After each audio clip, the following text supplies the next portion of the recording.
even if I wasn't going to be focusing on passive, I didn't know that that was a thing. I think it was this desire to just do things well, make sure that this was going to be an opportunity that maybe we'll never get again. And it's going to last beyond us, right? It's not just our home. This will be, whether it's our family's home or generations of families after us that are going to live here. And you don't go back and undo some of these decisions. And so it's kind of almost a societal, it's tough. Like, you're building our home, so it's a home for us, but this is going to impact lots and lots of people. And look, there's a lot to be said about, how do you invest in a neighborhood so that it stays vibrant? And I think that the more things you can do for people to enjoy and care about it, the more the neighborhood's going to stay together. And so I thought that was a responsibility here. I mean, this was the city subsidizing our purchase of this land. The least we can do is just build the best home we can build. Again, everyone's got to go on their own journey. Not everyone gets to make these decisions, but I just thought, if we get to do it, might as well do the best we can.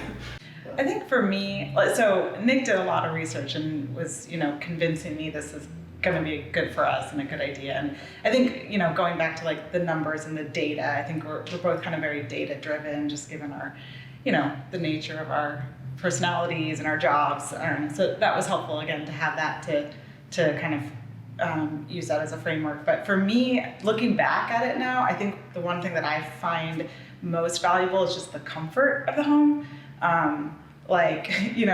Ever since we built this house and stayed in here, we'll go stay somewhere, and everyone's home is different. And I appreciate that. But I tell Nick, like, gosh, I can appreciate the comfort of the home, like the steadiness of the temperature and the lack of like fluctuation in temperatures, and just being able to sleep better. Sleep is huge. Like it's important for your mental health, your physical health, and so I think that's one thing for me that really has been valuable. It's not just about saving energy. It really is about building something that will last. And so I know that, like, from conversations with our architect and with David Hawkins at the time and Ryan Abendroth, who was helping us with certification, like, there were decisions made like, hey, FIA says, no fluffy stuff underneath where you could have a water leak. Okay, so we had to take certain measures to make sure our insulation here would dry out.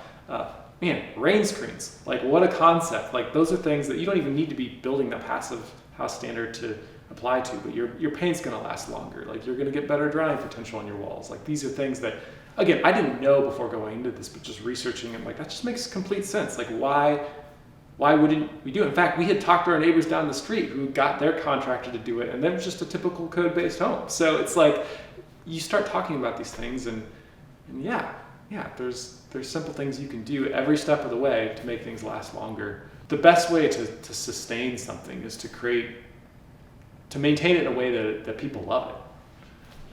And I think that's really what's happening here, is that would it have been more sustainable for us to go find an existing structure and maintain that? Yes, probably, from all metrics standpoint. But this was empty land. It was an opportunity for us to make our own kind of impact. And if we can do it in a way where this home is here 100 years from now, 150 years from now, build something worth caring about, then that's going to be way better than purchasing perhaps a product without the same intentionality that will maybe not exist in 50 years. Maybe no one wants to live in it in 50 years. I think, to be determined on the impact of this decision, right? That's for future generations to decide, but I think we've put it, our best foot forward, and hopefully it will be around for a long time. And use a lot less operational energy while it's doing that.